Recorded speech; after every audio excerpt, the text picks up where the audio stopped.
मृत्यु के बाद सभी आत्माएं यमलोक जाती हैं तो भूत प्रेत बनकर कौन भटकते हैं? क्या यमदूत इन्हें भूल जाते हैं या इसके पीछे कोई और रहस्य है?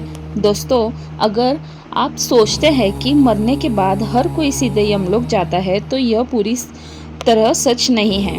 गरुड़ पुराण के अनुसार कुछ आत्माएं ऐसी भी होती हैं जिन्हें यमदूत छू भी नहीं सकते। इसका कारण इतना रहस्यमय और डरावना है कि जानकर आप भी हैरान रह जाएंगे। पहला कारण है अकाल मृत्यु, यानी समय से पहले मौत। गरुड़ पुराण कहता है कि हर मनुष्य की आयु पहले से ही तय होती है। अगर किसी व्यक्ति की मृत्यु दुर्घटना, हत्या या आत्महत्या से समय से पहले हो जाए तो उसकी आत्मा तुरंत यमलोक नहीं जा सकती।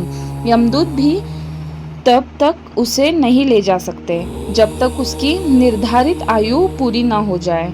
मान लीजिए किसी की आयु 80 वर्ष लिखी थी और वह 40 साल से पहले ही मर गया, तो बाकी के 40 साल उसकी आत्मा भूत प्रेत बनकर भटकती है। दूसरा कारण है अत्यंत पुण्य आत्मा।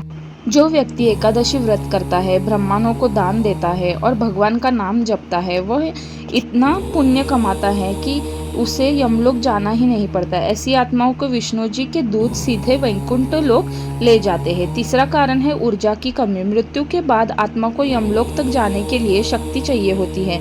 यह शक्ति उसे पिंडदान और मंत्रों से मिलती है। अगर किसी का अंतिम संस्कार सही विधि से ना हो या पिंडदान ना किया जाए तो आत्मा कमजोर पड़ जाती है। यमदूत उसे ले जाना चाहते हैं लेकिन वह चल ही नहीं पाता और प्रेत योनि में भटकने लगती है।